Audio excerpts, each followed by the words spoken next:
এই আজকে যে অ্যাওয়ার্ডটা পেলেন এটা নিয়ে কি বলবেন? আজকে যে আমি পশ্চিমবঙ্গ সরকারের পক্ষ থেকে আমাকে বিভূষণ যে অ্যাওয়ার্ডে সম্মানিত করেছে, তার জন্য আমি কৃতজ্ঞ, ধন্যবাদ। আমি বহুত খুশি। আর আমি ভাবিনি আমাকে এই আহ, পশ্চিমবঙ্গের সর্বশ্রেষ্ঠ অ্যাওয়ার্ড আমাকে দেবে, আমি ভাবিনি। কিন্তু আমি খুব খুশি হয়েছি যে আমাকে মনোনীত করে এই অ্যাওয়ার্ড আমাকে দিয়েছে। মমতা ব্যানার্জির হাত থেকে আপনি অ্যাওয়ার্ড পেলেন, তো কিরকম লাগছে? না, খুব ভালো লেগেছে।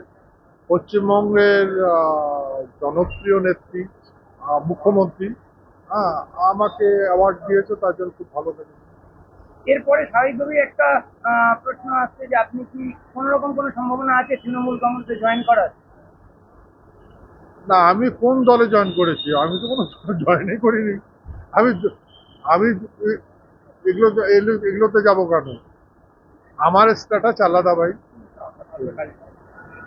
আর যে কারণে আপনি পেলেন সেই বিষয়টা যদি একটু বলেন। আমি এই বই লিখেছি, হ্যাঁ, আর হিন্দিতে আমি কবিতা লিখেছি, হ্যাঁ।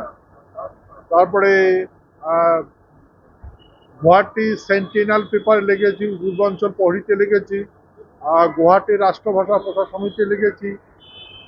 তারপরে আমি কামতা কাব্য লিখেছি, যুগসন্ধিক্ষণ লিখেছি, অধিকারী দর্শন জ্যোতি লিখেছি, আর ভাওয়াইয়া সঙ্গীতের সংকলন একটা আমি বই লিখেছি, গান লিখেছি।